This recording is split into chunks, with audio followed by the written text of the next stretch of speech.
Yeah, you can start up a video and do one. Sort of, if I think set 8, I think for Sapphire Steel and how it's gonna keep going, and if I think it's strong enough to compete in the set 8 meta, which was seen from the weekend. By week one, it looks completely dominated by the Amber Steel aggro decks and the Emerald Steel sort of discard decks, which both look insanely really powerful, and that is really the honest truth. And it seems like all the other decks didn't really get too much. It seems like there's some fun decks you can play, like Racers seems like it's pretty well rounded, but it has like probably horrendous matchups into green decks. It has like some sort of Diablo answers with its two cost, what's her name, Vanellope character that's basically just a Pegasus.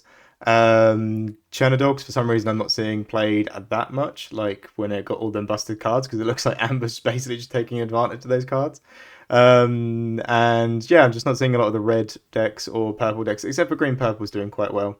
It seems to be there. It seems to have a bit of a identity crisis. I've noticed a lot complaining if wrong lever, pull the lever are actually good cards or bad cards to build it as a discard deck, as a tempo deck. And I reckon both will survive in the end.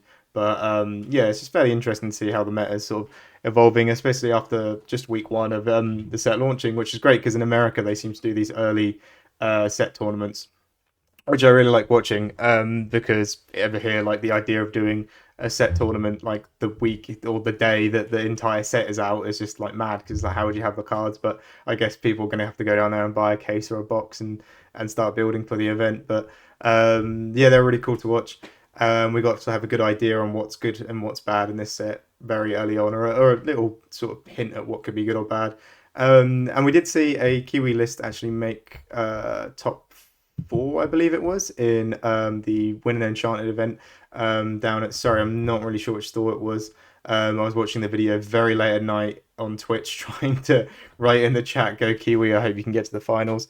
So that's really good, and it's just like good to see that a Kiwi list is doing well, especially in this very much try the busted cards out environment of Amber Steel and Emerald Steel doing Beyond the Horizons and like Lady and Lady decks with their like spamming and going very very wide. I actually got a picture of one right here. This is sort of an example of it. One that Sky, of course, Sky, a friend of the channel, a good friend of mine, has decided to come up with, and he's even put the message: "They took away my toys. Now I must show how bad they really messed up." Of course, he's not never really gone to Kiwi playing and really enjoyed Sapphire Steel Ramp. So he's here and he's just tried this list. And to be honest with you, Amber Steel aggro is quite busted. I won't lie. Very powerful deck. So yeah, to see Kiwi like a Kiwi list like this, and some of the I really like to see that Bella's back in there. I think Bell probably should be back in. Um, I'm probably going to try working Bell back into my list when I can find the room. Maybe include just dropping the Robin Hoods entirely and just using the Bell as the high roll shift package in the deck. But yeah, I really like quite a lot in this list. But also a lot of it's very much close to things that I'd run. But yeah, it's just really cool to see one surviving and like making a splash on the first week. So my opinion on Sapphire Steel being playable in set 8, and I think that comes down to a lot of variables. I think pretty much every deck that's ever been labeled competitive in the past is like viable every set. Like if you really like Mufasa, like Amber, Ruby, Mufasa, like you can keep playing that every set. I'm not going to tell you have good results, but like it's very proven that the deck is a deck and it works and it can do something. So it probably could be played.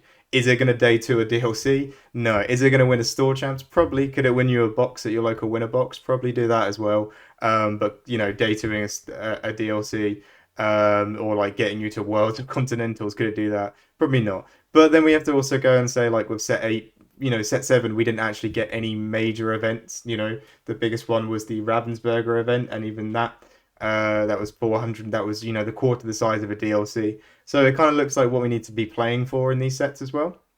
I'm sure in America they have lots of bigger events than they do, and you need to play a lot harder. And I still think that doesn't change the conversation too much. But yeah, I think it is always worthy to mention what we're actually playing in these events, in these sets, because if set eight's the same as set 7, I might end up not doing a major event for the entire set. I was lucky enough to go to the Ravensburger event, but that was really the only one they had, and like I say it wasn't a DLC. So, which is like most of the time what the competitive community is talking about, events that would be good at a DLC, good enough to day two, like 1,000, 2,000 player events. But we didn't seem to be getting any of them recently. So I think sort of a set A, I think Kiwi Bird and Sapphire Steel in general is still very, very playable. Of course, as I mentioned all the things before, like winning your local winner box league, store champs, that's all things you can do with any deck, I think. Or like you can have you shouldn't be ashamed or shouldn't be shy of bringing any deck to those events because I think they all have a very good chance, especially if you know like your local meta and like who you're playing against and what's good there and what works. At a bigger DLC event, of course, a bigger event where it's like hundreds and thousands of people, we have to start thinking more like variables and go, right, I need to gain this many wins and this deck is the most popular deck. If my deck loses that deck, I probably shouldn't bring it. So it's like go back to my example of Mufasa, Amber, Ruby, Mufasa. That deck has some decent matchups. Probably you could win your local league with it quite a few times. Could it beat Green still consistently, which is right now one of the most popular decks? Probably not, no, because they don't really have good Diablo answers. So yeah, I probably wouldn't bring it to a DLC.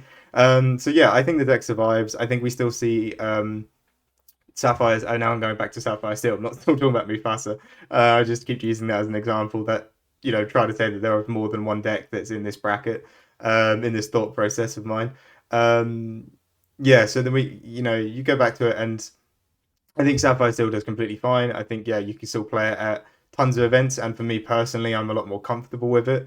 I know like the bad lines better than like, no, I know like how to win the bad matchups better than I know how to win some of the good matchups on like other decks. Like if you gave me green yellow discard and said, oh, it has a really good matchup into Ruby Sapphire Shark, well, I'm not going to know how to do it. Even if I gave me a substantial amount of practice, I don't think I'd be playing at the level that I play Sapphire Steel at. So there's all those variables as well to take into account. Um, so I think yeah, it still has a really good chance we'll still see it pop up everywhere in a meta as well, where Amethyst seems to be dropping its popularity, which is something Kiwi players have always wanted. We always want people to play less Amber. I think as well, just another good pointer that it survives. If it's something you want to play, and if you've always enjoyed the Kiwi Bird deck or enjoyed the Amber Steel, the Sapphire Steel like aggro builds, keep playing them. I think they're still in a fairly good spot. I think yeah, not like they're not going to be as good as the Emerald Steel and the Amber Steel. I think because those two are just very high up, like matchup spread wise and like good into an event. But I still think Sapphire Steel has lots of stuff that the Amber Steel aggro doesn't like. You give everything ward. You can play big bodies on the board like Chi and Po, and then Pluto, and then like aggressively quest out and basically beat them on their aggro questing. Um, you can still, I mean, that's why I'm trying to put Bell in here as well. Getting the Bell out early might be pretty good for more board control. This is a bit more of a different build that I've done in the other ones. And then you've also got like, what's it called? Emerald Steel. I think Kiwi into Emerald Steel has loads of good pointers. You put Ward and everything. You don't really mind if they go for the discarding their hand, because if you can set up like an Alice, Pluto, and a Cogsworth, you can just quest out for game anyway, and you're not really caring that you don't care that you've got no cards in hand. You've set up this unbeatable board state. And as well, yeah, you can put loads of steel removal in there for the Diablos as well. Like I've only got three fire cannons, but you could just go over the top with that. You can put happies in there. So that's pretty good. And then again, like I say, the Amethyst matchups that were the ones you struggle with, you just basically couldn't win on the draw versus decks like Blurple and Ruby Amethyst. You can now they're probably not going to be as played as much, they're not going to be seen as much. So I think Blurple playing in a meta where you can swarm decks like Amber Steel can with Lady and just keep going wide and dock spamming. I don't know how that deck would survive because it basically always fails if anyone swarms and just goes really wide on them. So yeah, and especially with them dropping all of their one drops and stuff and relying on Bell as the only crowd control, that'd be very interesting. So yeah, I think the deck has loads of life in it. I think it does very well. For me personally as well, like just because I play a lot of Lorcana, I play a lot of different decks, and I have been playing, not been shy, but playing green still quite a bit recently. I just think it's very, very powerful. I generally might be in one of the brackets of those players who just want to play it and talk about it, and then hopefully they ban it at some point or like ban some of these cards because that when you play some of them, it's just ridiculous. Like You have some very terrible games with the deck, I think, and I'm very much trying to learn the bad hands. But overall, you could do some in crazy lines where you're shifting, moving Diablo to a cove, singing "Let the Storm." Next turn, you just peat lock them out of ever answering it, and then your board is so wide and your hand side is so big that you just basically win on value. Shifting to sing Bruno, shifting to do anything like Pete to lock out any steel songs. Even just shifting to play the Beast against a red purple deck, so it sits there just drawing you cards every turn is crazy. It can do some amazing things. I think it's generally quite powerful. And again, I went in with the same thought process as I've gone in when I started doing Sapphire Steel. Um, like right at the start when I made the channel and everything, it was I'm just quite an aggressive player who plays aggro decks, so I'm gonna learn how to play ramp deck. So I learned how to play Sapphire Steel ramp wheel back in like set 3 or 2 or whatever it was. And I kind of looked at the same with this as like, right, this isn't the sort of deck I would usually pick up and play, so I'd like to push myself to learn how to play it and play all of its lines. And I've been quite enjoying that process. Like, don't win as much really, but just learning the insides out for the deck so I can talk about it a lot more. I mean, we managed to win the 2024, what's it called? Like, look, like Games Expo mat or something. It's like the one that has like Alice Chernobog and stuff on it, and that was pretty cool in the side events. And we played a couple more little things as well. So yeah, I think it's got a lot of life to it. Me playing this over Kiwi in a major event, I don't know if I'm at that point yet where I do that, but I think yeah, it just has so much power. And really, if you're going into the set and you don't know which deck to pick right now, you've got the two options of Amber Steel aggro or playing green steel. I don't know why I've gone for the control one rather than the aggro one. That's not really how I like to do things. But I've just gone for this. I just think the power level of it's so huge. And really the only upgrade from set 8 they got was Beyond the Horizon. Chip is very much, I think, still in testing. He's good. He's a card you play and you get to discard a card from your opponent's hand. But if he sticks around is like a bit of a question.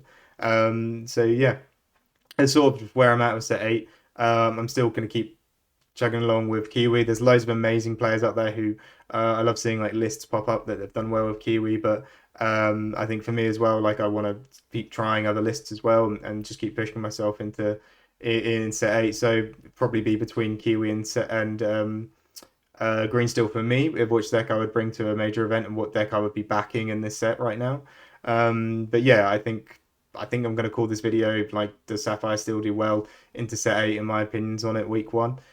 Something like that. I don't know. But yeah, I think right now these two decks are the two prominent ones for me. But of course, Amber Steel aggro looks great. I think Emerald Amethyst aggro, Amethyst Emerald discard or tempo looks amazing as well. And then I think people who have been on green yellow discard will never drop that. Ruby Sapphire people never drop that. So give it a week or two and we'll be back to the same way it was. Or those decks will come in a good percentage. Unless Beyond the Horizon keeps proving to be this powerful. I'd watch the SSG finals where you see him play against Ruby Amethyst and was able to do it, draw 6 cards deep, and then find the exact card he wanted, whilst also doing some discard disruption, and then win the game. So yeah, very interesting. Still backing Kiwi quite a bit, but also trying and playing lots of other decks. I play a lot of Lorcana.